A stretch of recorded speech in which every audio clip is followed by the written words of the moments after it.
हाय जुन अस्तिको कश्मीर अट्याक एकदमै डिभास्टेटिङ थियो। त्यसमा विभिन्न फ्याक्टर्सहरू कारणहरू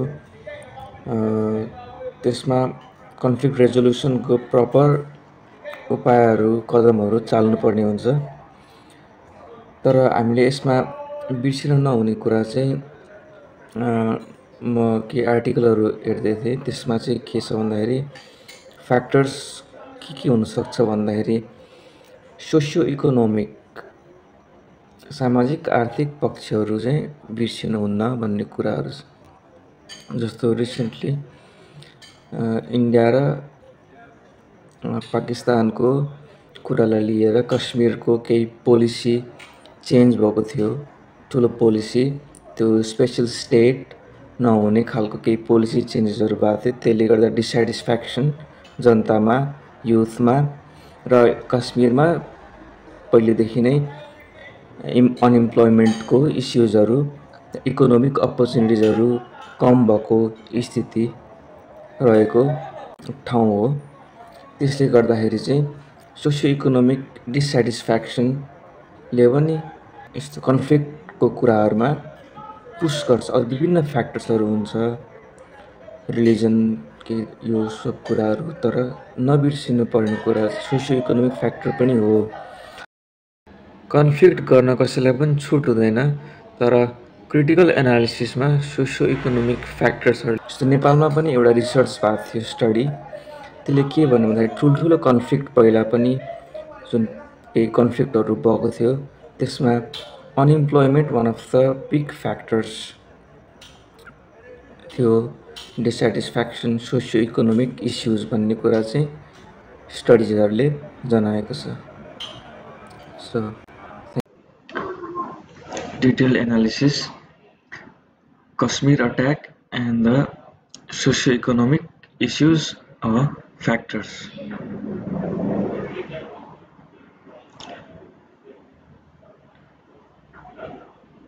The violence को impact र यसको causes-हरुको factors-हरुको description.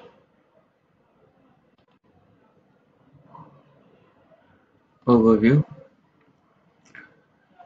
जुन यो पहलगाम भन्ने अट्याक भयो त्यसमा चाहिँ एकदमै ठुलो डिभास्टेटिङ टेररिस्ट अट्याक भयो।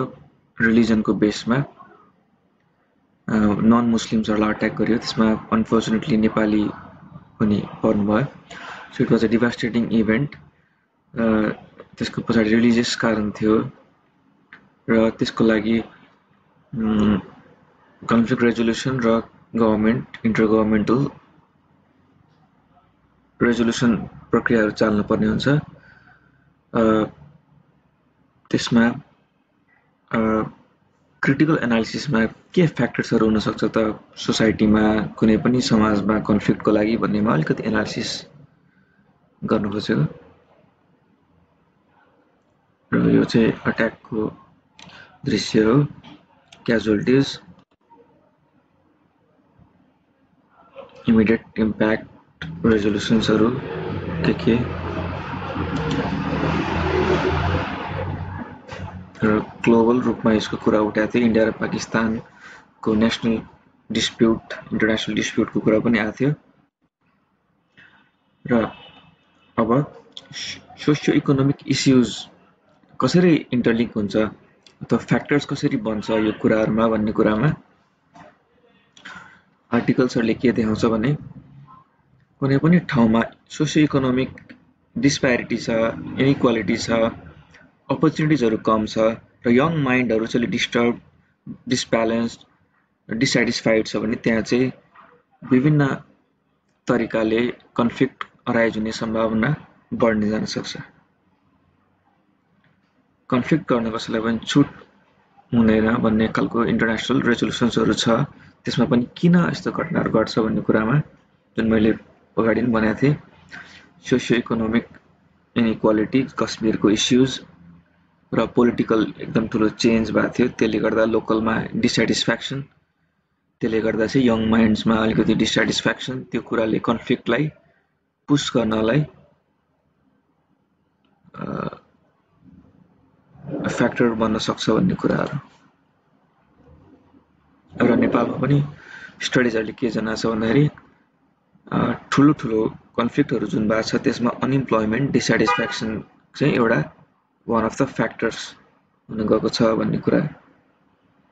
र यसैले रेजोल्युसन र इमिडिएट इम्प्याक्ट एनालिसिस र रिजोल्युसन जरुरी छ र यसले गर्दा ठुलो इस्युज नै बन्न पुग्यो र इन्टर गभर्नमेन्टल वार शुद्ध हुने खालको आशंकाहरू जनाएको छ। तर बिगर पिक्चरमा हेर्दाखेरि किन यस्तो घटनाहरू बढी घट्ने सम्भावना हुन्छ र के रेजोल्युसन गर्न सकिन्छ भन्ने कुरामा सोसियो इकोनोमिक एनालिसिस गर्न जरुरी देखिएको छ। र अब यसले ल्याउने इकोनोमिक इम्प्याक्ट पनि हुन्छ फेरि, किनभने टुरिज्म सेक्टरमा मोर डिपेन्डेन्ट जो कश्मीरको इस्यु र लो इकोनोमिक अपर्च्युनिटीमा अझ यसले कन्फ्लिक्टलाई अराइज पनि गर्छ र थप कन्फ्लिक्ट हुने सम्भावना र डिसस्याटिस्फ्याक्सन इकोनोमिक इम्प्याक्ट हुन जान सक्छ। र यस्तै अनइम्प्लोइमेन्ट युथ डिस्कनेक्टको कुराहरू र